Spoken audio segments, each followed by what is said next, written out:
ова издание. Американскиот сенат ја усвои резолуцијата со која се ограничува надлежноста на Трамп да започне војни операции против Иран.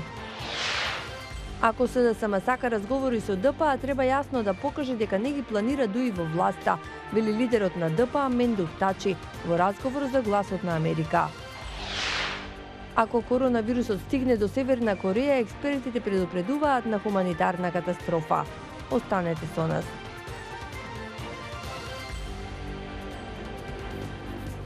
Поздрав од Вашингтон. Ова е Гласот на Америка на македонски. За ограничување на надлежноста на американскиот претседател за војни операции против Иран. Трамп вели дека ваквото ограничување е опасно.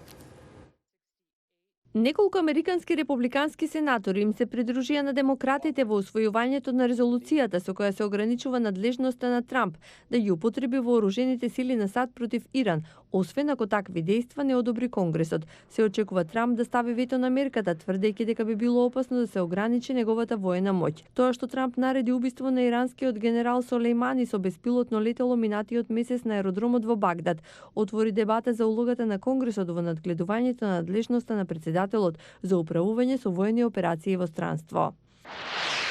САД соопштија дека се длабоко загрижени за ранливоста на Северна Кореја од новиот коронавирус и дека ги поддржуваат меѓународните организации кои се обидуваат да му помогнат на Пјонгјанг да спречи евентуална појава на вирусот. Северна Кореја е под санкции на САД и Обединетите нации заради нејзината програма за нуклеарно оружје. Санкциите забрануваат широк спектар на сорадба. Прво мора да добијат одобрение. Австралиските здравствени власти денеска тестираа еден патник на крузер во пристаниште во Сиднеј поради респираторно заболување кое ги загрижи другите патници поради можноста од појава на коронавирус.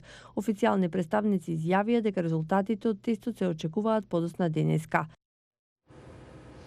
За усвојување на законот за обвинителство потребни се најмалку 80 гласови. Клучни се оние на независните пратеници, што пак доведе до кавка меѓу поранешните сопартици, известува Владимир Мирчевски. СДСМ се заканува со растурање на коалицијата со ДУИ вели дека има одлични односи со СДСМ. ВМРО ДПМН ги напаѓа независните пратеници кои се одметнаа од оваа партија, независните за колегите од ВМРО ДПМН велат дека се криминалци. Собранието продолжува да функционира трни застани, повеќе паузи отколку ефективна работа, а до распуштањето на парламентот закажано за внедела мнозинството турка да се донесат неколку клучни закони како и да се расправа за барањето за разрешување на министерката Мизрахи. Социјалдемократите го обвинуваат спикерот Џафери кој од редовите на ДУИ дека тактизира и ги одолговлекува седниците. Да престанат игрите кои што се играат во парламентот. За државата наша се работи. Се работи за аргументација која што треба да ја дадеме на Холандија, на Франција и на сите други земји, членки на Европската унија. Партијата на Ахмету уверува дека сите нејзини пратеници ќе гласаат за овие закони. Нема никаков апсолутен проблем со Социјалдемократскиот сојуз на Македонија.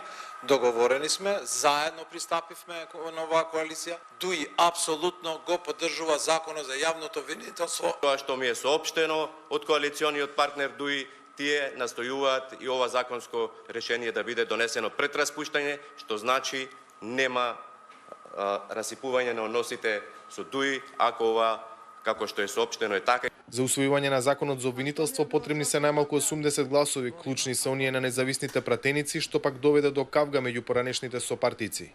Некои луѓе на кои што Крсто Муковски им ја отвори вратата за НАТО, се уште се во затвор и нивните семејства и нивните деца немаат татковци. Жалам што такви како тебе не одговараат. Благодарам.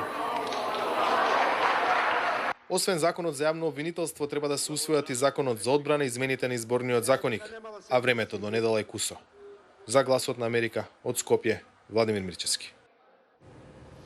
Лидерот на ДПА Мендух Тачи вели дека не ја затвораат вратата за заеднички настап со СДСМ на парламентарните избори, но треба да се знае дека не ги планираат дуи во власта. Со него разговараше Мики Трајковски. Точно имаме проблеми како секоја држава која е транзиција. Иако и јас сум многу позитивно расположен од пред завчера, кога беше што донесовме конечна одлука да станеме членка на НАТО. И мислам дека е тоа фантастична вест за нас кои цело време работевме некогаш и со грешки граѓаните да ги водиме напред, а со сите радикални, екстремни струи, мислам дека пред 48 сата завршија нивните лоши соништа, без обзир од каде доаѓат.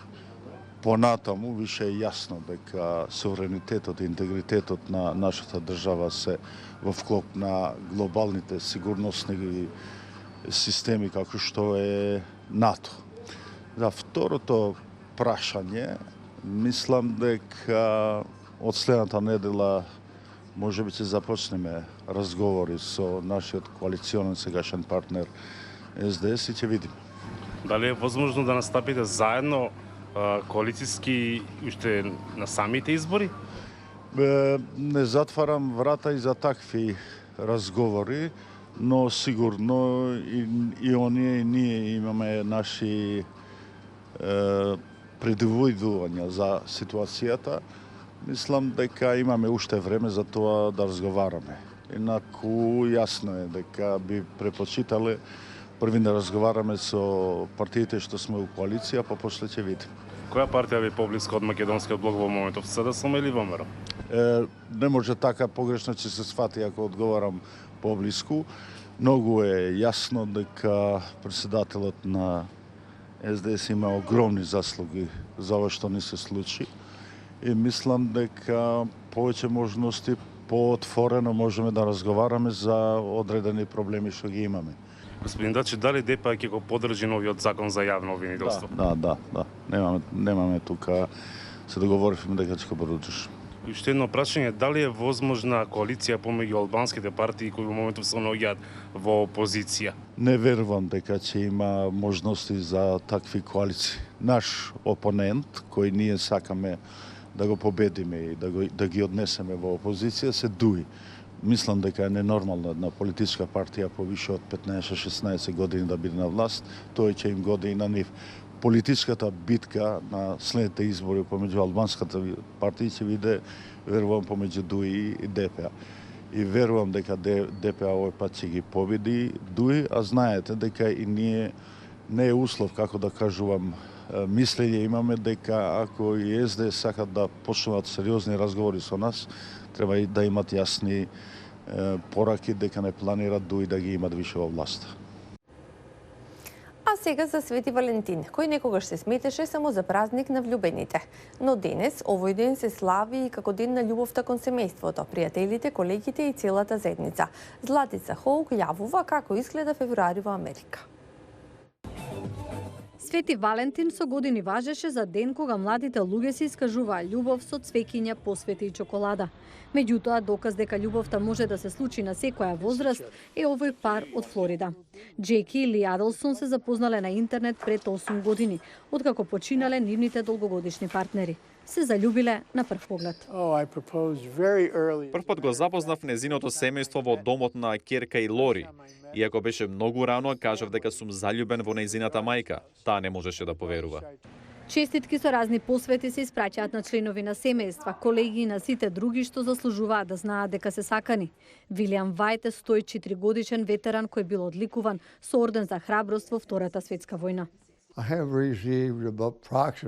Добив околу 40.000 честитки и не можам да одвојам ниту една што ми е најомилена. Сите 40.000 ми се подеднакво омилени. Розите се најподарувани за Свети Валентин, а поголемиот дел од нив во сад доаѓаат од Колумбија. Ги броиме пратките на рози не според кутиите, туку според бројот на самите цвеќиња. Ги прегледуваме многу внимателно, за да можат да останат прекрасни кога ќе стигнат кај саканите личности. Свети Валентин е одличен празник и за рестораните и забавната индустрија. Секоја година на овој ден се промовираат и нови романтични филмови. Го гледавте News Flash на Гласот на Америка на македонски. Јас сум Анита Шијакова од студиото во Вашингтон. Имајте убав викенд.